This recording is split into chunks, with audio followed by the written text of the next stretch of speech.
위 팀장의 위트 차트 퀀트 시간입니다. 차트를 통해서 기술적으로 시장 전망을 해보면서 분석해보는 시간인데요. 안녕하세요. 안녕하세요. 네, 지수는 여전히 박스권에 갇혀 있지만 네. 그래도 또 상승은 하고 있습니다. 박스권 네. 상단까지 올라오고 있는 상황인데요. 이 시간에 출연을 하셔서 전강, 후강이 올해에는 증시가 될 것이다라고 말씀해 주셨는데 네. 여전히 이 관점은 유지를 하고 계시는 건가요? 네, 그렇습니다. 제가 이제 지난주도 이제 어느 강연을 갔다 왔는데, 이제 작년 연말부터 계속 일주일마다 한 명씩 이제 외부 강사를 초청해서 시황을 듣더라고요. 이제 보험사 직원들인데. 네. 근데 이제 제가 전강, 후강 그러니까 의아해 하더라고요. 거의 10명 중에 7, 8명은 전약, 후강이 많았다고 그러고. 그렇죠. 그 다음에 한 2명 정도인가가 전강, 후약, 이제 거꾸로. 네. 근데 이제 저는, 전반부도 강할 것이고 후반부도 강할 것이다. 전강, 후강을 말씀을 드렸는데 저를 그렇게 분석하는 사람은 처음 봤대요. 그러니까 저 혼자만 틀릴 수도 있는 거고. 사실 저희 전문가 가운데서도 그렇죠. 한 분이신 것 같아요. 그렇죠. 전강, 예. 후강. 예. 근데 제가 왜 전강, 후강을 말씀드렸냐면 전약, 후강이나 전강, 후약은 발음이 좀 어려워요. 근데 전강, 후강은 발음이 되게 쉽거든요. 네. 그래서 이제 올해는 좀 쉽게 가자라는 뜻으로 그렇게 말씀을 좀 드렸고요. 그리고 제가 지난주에도 월요일날 급락했다가도 화요일마다 올랐다고 그랬잖아요. 네. 그런데 오늘도 또 이렇게 올라서 지금 올해 들어서 화요일마다 오르고 있거든요.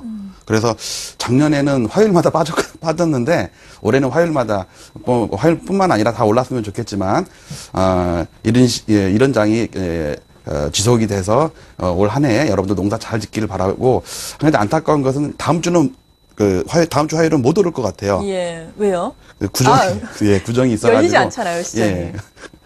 농담을 얼른 못 받아들이시는 게 너무 이렇게 방송에 이제 몰입하시다 보니까. 그런데 제가 오늘 나온 주제는 주봉의 적산병 가능성입니다. 네. 우리가 흑산병, 적산병 가끔 얘기할 겁니다. 이제 캔들스틱과 바 차트의 차이가 있는데 이 바 차트는 막대기, 즉 미국식 바 차트라고 그러고 일본식 양초 차트, 즉 캔들스틱 차트 이렇게 얘기하는데 그것을 잠깐 제가 이제 여러분께 설명을 드리면 바 차트라는 건 시초가가 없는 거거든요. 중요하지가 네. 않아요. 그런데 봉 차트는 시초가가 있어서 양봉과 음봉, 색깔이 이제 물론 다른 색깔도 그렇죠. 될 수 있지만 그런 건데 이제 바 차트는 우리가 이제 고등학교 때 스칼라, 벡터 이렇게 물리 시간에 배우면은 스칼라는 양만 있는 거거든요. 크기만 있는 건데 벡터는 방향까지 있는 거거든요. 그러면 바 차트는 색깔이 다 똑같아요. 그냥 고점과 저점의 그 차이만 따지는 건데 봉 차트는 이 올랐어도 많이 올랐다가 조금 밀리면서 끝났으면 음봉의 상승이거든요. 이런 거는 그렇죠. 별로 좀 안 좋은 상황이라서 그런데 이 봉 차트가 우리에게 주는 거는 약간 3차원적, 그러니까 2차원적인 바 차트에 비해서 어떤 방향성까지 저희한테 시사해 주는 게 있어서 미국에서도 이제는 봉 차트를 많이 씁니다. 그래서 우리에게 어떤 시장의 흐름의 어떤 가독성을 좀 높여주는 그런 기능이 있는데 적산병, 흑산병은 뭐냐면 저점에서 또는 이제 주가가 하락하거나 침체돼 있거나 박스권에 있다가 양봉이 3개가 연속으로 나오는 거를 빨간색이다 그래가지고 적산병, 적산봉이 아니에요. 우리가 양봉, 음봉 할 때는 봉이라고 쓰지만 적산병은 뭐냐면 뭐랄까 이 병이 이제 병사란 뜻이거든요. 그러니까 3명의 병사가 웅크리고 있다라는 뜻에서 네. 적산병이 나와서 추세를 돌릴 수 있는 그런 모멘텀을 준다. 일본의 1700년대 쌀 선물 시장에서 그때 영주들이 쌀 선물, 즉 그 당시는 군사력과 재력, 즉 쌀이거든요. 그거의 유통이나 어떤 권력을 위해서 이런 분석들을 많이 했는데 그래서 일본식 또 분석을 보면 이 사카다 지방에서 나온 사카다 오법을 보면 적산병, 흑산병이 나오는데 군사용어가 많이 들어가 있어요. 저항선, 지지선 이게 전부 군사용어거든요. 그래서 제가 좀 이따 이제 HTS로 적산병을 말씀을 드리고 싶은데 네. 특히 주봉에서 어제 많이 빠져서 시작했죠. 많이 빠져서 시작했기 때문에 어저께 또 알고 보면은 마이너스 났지만 양봉이에요. 조그만 네, 양봉. 그렇죠. 그리고 오늘 올랐기 때문에 양봉이 더 커졌죠. 그리고 수목금 중에 뭐 한 이틀 정도 오르고 하루 빠진다 그러면 양봉이 좀 더 커집니다. 그러면은 적산병이 거의 확실시 되는데 문제는 이제 미국이 좀 도와줘야겠죠. 그래서 적산병이 나오면 이 수렴하던 구간 박스권의 이 지겨운 5개월 동안의 박스권을 벗어나서 상방향으로 방향을 틀지 않겠나 이런 생각이 좀 듭니다. 네. 그러니까 양봉이 세 개가 출현을 하는 적산병을 우리 증시의 지금 상황에 대입을 바로 해본다면 어떨까요? 좀 그렇죠. 차트를 통해서 확인해 차트를 주시면 좋을 보고 것 같아요. 말씀드리겠습니다. 예. 일단 일봉은 자주 말씀을 드렸으니까 네. 일봉은 요 정도 121선 넘은 정도만. 근데 어저께 120선을 깼다가 오늘 떴단 말이에요. 예. 그거는 뭐냐면 우리가 이제 어떤 그전에는 5개월 동안의 저항선이었다가 이제는 지지선으로 바뀌는 과정인 것 같아요. 꽈배기가 이렇게 풀리는 그런 과정. 그러면서 어저께 리테스팅 과정 이렇게 얘기하는 그런 국면이 되겠고요. 삼선 전환도는 아직도 양전환된 상태에서 한 달 동안 변동은 없습니다. 네. 여기서 주봉을 제가 딱 눌러보면요. 자, 지금 어저께 시초가가 낮습니다. 월요일 아침에 시초가가 낮아요. 그러면서 연초에 조금 플러스가 났고요. 양봉. 그 다음에 지난주에 양봉이 좀 크게 났습니다. 그리고 이번 주는 이제 이틀밖에 안 됐으니까 요 정도인데 우리가 어저께 빠지고 오늘 올랐음에도 불구하고 양봉이 그나마 좀 큰 거는 시초가가 낮기 때문에 양봉이 더 큰 겁니다. 네. 그러면 어떤 거 얘기하냐면 우리가 이제 성경 말씀에도 너의 시작은 미약하였으나 끝은 창대하리라 이런 말씀 있잖아요. 이게 알고 보면 양봉, 장대 양봉을 얘기하는 거거든요. 그래서 이제 우리가 그 주말마다 이렇게 가서 뭐 쥐어쥐어 하는 것도 이 주식 시장에 대한 이런 농담하면 재미없죠. 네. 어쨌든 여기서 제가 이제 내일 모레 글패를 더 이제 봐야 되겠지만 여기서 양봉만 이렇게 이제 커진다면 여기서 적산병이 나와서 그동안의 박스권의 지루한 흐름을 타파해가지고 위쪽으로 벌어지면서 그다음에 지난주도 계속해서 제가 시그마에 대해서 변동성이 극도로 저점에서 변동성이 증가를 하면서 볼린저 밴드가 상위 밴드도 벌어지고 하위 밴드도 벌어지고 중위선도 따라 올라가는 그런데 여기서 나오려면 양봉이 큰 게 한두 개가 나와야 되거든요. 네. 그래서 한번 미국에 한번 희망을 걸어보고요. 여러 가지 지표는 좋은 상태입니다. 삼선 전환도도 여전히 일봉에서는 양전환 이미 돼 있고요. 주봉에서는 아직도 양전환이 안 돼 있습니다.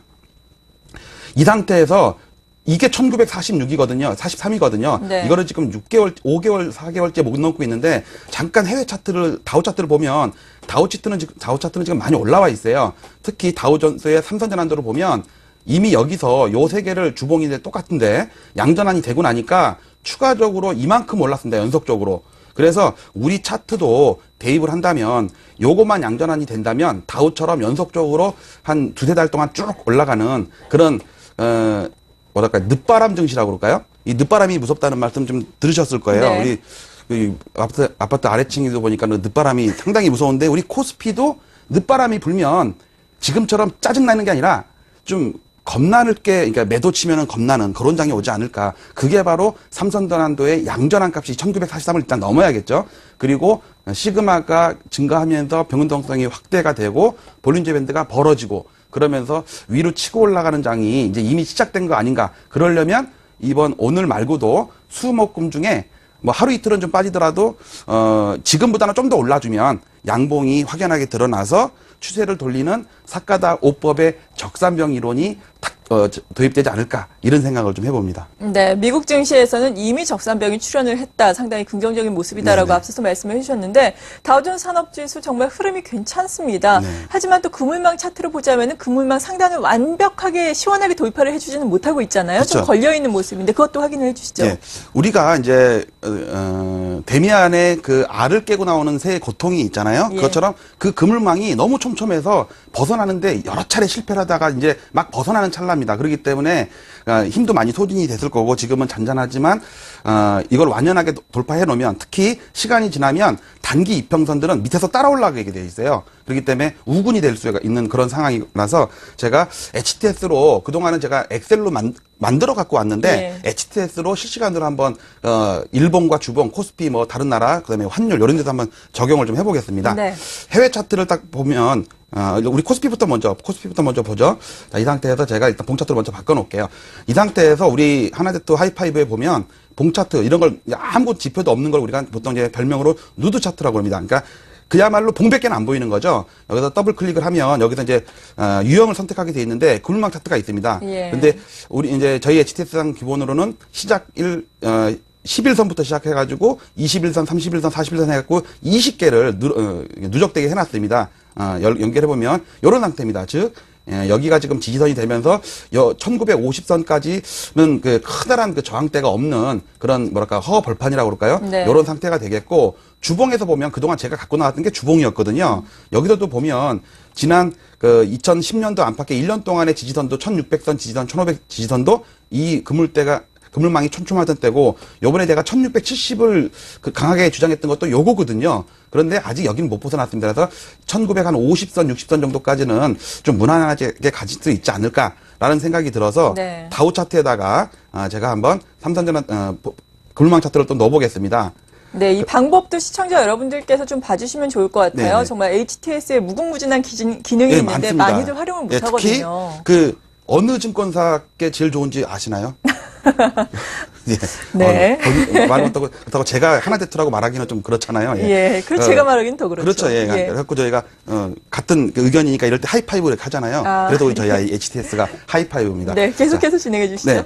저는 이걸 갖다 저희 오른쪽 기능 중에 요런 기능이 있어요. 이렇게 아이콘을 설정하기가 좋은 게 있어서 저는 아예 여기다가 언제 이거 더블 클릭하기 귀찮잖아요. 그래서 오른쪽에다가 아예 버튼을 만들어 놓고 예. 그물망 차트, 삼선 전환도, 봉 차트 이렇게 마음대로 왔다 갔다 할 수 있게 만들어 놨으니까 예. 여러분들 뭐 다른 증권사도 아마 조금 있을 거예요. 근데 그러겠죠. 저희가 상당히 좋습니다. 특히 로그 차트, 산술 차트 이런 거 볼 때 로그 차트, 산술 차트가 오른쪽에 있어서 상당히 편하고요. 너무 광고하는 것 같아서 저희 사장님이 되게 좋아하실 것 같고요. 자, 여기다 제가 여러분들 일단 처음이시니까 더블 클릭을 할게요. 예. 그리고 여기다 그물망 차트를 하는데 11선부터 시작해서 10주가 되겠죠, 주봉이라면. 그러면서 20개까지 늘릴 수가 있는데, 이 한계 때문에 저는 엑셀로 만듭니다. 그래서 막 200개, 300개를 이렇게 제가 엑셀로 따로 만들어요. 어쨌든, 여기다 넣으면은요, 이렇게 나옵니다. 주봉에다 넣어볼게요. 주봉에다 넣어보면, 다우가 여기서도 그 지지가 된 상태에서 지금 말씀드리는 차트 중에 이 부분이 중요하거든요, 이 부분. 이때 실패를 했어요. 지금처럼 지지가 되고서 반등했다가 실패하고 나서 서프라임이 왔거든요. 이렇게. 네. 근데 이번에도 그렇게 되면 어쩌나 하는 그런 걱정이 있었지만 요 부분을 좀 강하게 돌파를 한 거예요. 그래서 좀 붕 떠 있습니다. 즉 전고점에 저항선이 있지만 이동평균선으로 봤을 때는 저항선이 없어요. 그래서 아주 가볍게 지금 넘어서 점진적으로 상승을 하다가 나중에는 강하게 치고 올라가지 않을까라는 생각이 좀 들고요. 만약에 이걸 갖다가 환율에다가 한번 더 적용을 해볼게요. 네. 환율에다가 적용을 하면 이제 주봉으로 치면 여기서 보시면 요런 게 하나의 저항선이 되는 거죠. 요런 게 저항선인데 그렇죠. 월봉을 보면 큰 의미가 지금은 없습니다. 그래서 예. 저는 주로 주봉에다가 많이 대입을 하는 그런 상황이 되겠고요. 만약에 여기서 중국 증시 지난번에 한번 반등 세게 했다가 한번 실패했단 말이에요. 네. 중국 증시를 제가 넣어보면 네, 상에 여기 있네요. 자, 주봉으로 보면 허망하게 깨졌습니다. 예. 근데 제가 2200선 정도를 말씀을 드렸던 게 요거거든요. 월봉을 보면 이게 지금 데이터가 짧아서 촘촘하지가 않은데 요 부분이 2200이거든요. 그래서 여기서 한 2달 전에 반등이 세게 했다가 실패하고 나서 이 부분은 살짝 걸렸습니다. 그래서 요 선은 중국으로 봤을 때는 마지노선 아닌가. 네, 결국 그래서 지지는 될 것이다. 예, 지지력이 그때보다 더 센 지지력이 나타날 가능성이 높고요. 예를 들어서 또 뭐 프랑스 같은 경우를 본다면 프랑스 같은 경우는 보면은 월봉에서는 정말 망가졌습니다. 여기서 망가졌어요. 그렇지만 주봉으로 보면 많이 망가진 다음에 오히려 여기까지는 이제 3,600, 700 정도까지는 물량대가 엄청나지만 그 사이에는 또 물량대가 없습니다. 그래서 동반적으로 그러니까 프랑스나 유럽 같은 경우는 반등 차원이고 우리와 다우는 상승 차원으로 예. 이렇게 보시는 게 맞을 것 같은 생각이 좀 들어서 그물망 차트 이렇게 보시는 걸 좀 봤고요. 제가 삼선 전환도랑 그물망 차트랑 여러 가지를 봤을 때 지금 우리는 시그마로 봤을 때 변동성이 확대되는 국면이고요. 그다음에 적산병이 만약에 이번 주에 주말에 성공한다면 물론 네. 제가 다음 주에는 안 나오지만 그 다음 주에 나왔을 때 적산병이 성공했다면 그 다음에는 좀 쉬어도 돼요. 계속 가도 좋고 쉬어도 괜찮고 이렇게 차트를 이쁘게 만들어 놓고 용트립을 하는 어떤 꽈배기가 풀리는 과정, 실타래가 풀리는 과정이 벌어지면서 전강 후강 지금 오늘까지 보면 3주 연속 상승이거든요. 네. 그러니까 이번 주 올해 들어서 빠진 주가 한 번도 없는 거예요. 일간으로는 뭐 4일 연속도 빠지기도 하고 이렇게 좀 여전히 아직도 지겨운 국면이지만 네. 여러 여러 가지 차트가 제가 이제 다양한 걸 대입을 하고 있는데 그 차트가 종합을 해봤을 때 상당히 지금 강한 그런 시세가 지금 오는 거 아닌가라는 코스닥도 마찬가지고 코스닥은 이제 500 한 2, 30선 정도의 물량대가 잔뜩 있어서 좀 시간은 좀 걸릴 것 같긴 해도 결국은 얘도 돌파할 수 있다. 특히 지금은 코스피가 쉬었기 때문에 코스피가 전반적으로 다 같이 올라가는 그런 장이 오는 거 아닌가라는 생각이 좀 듭니다. 네, 여러 가지 차트상으로 분석을 해봤을 때 국내 증시 상승을 위한 지금 준비 과정에 있다, 적극적인 상승이 나올 수 있다라고 말씀해 주셨습니다.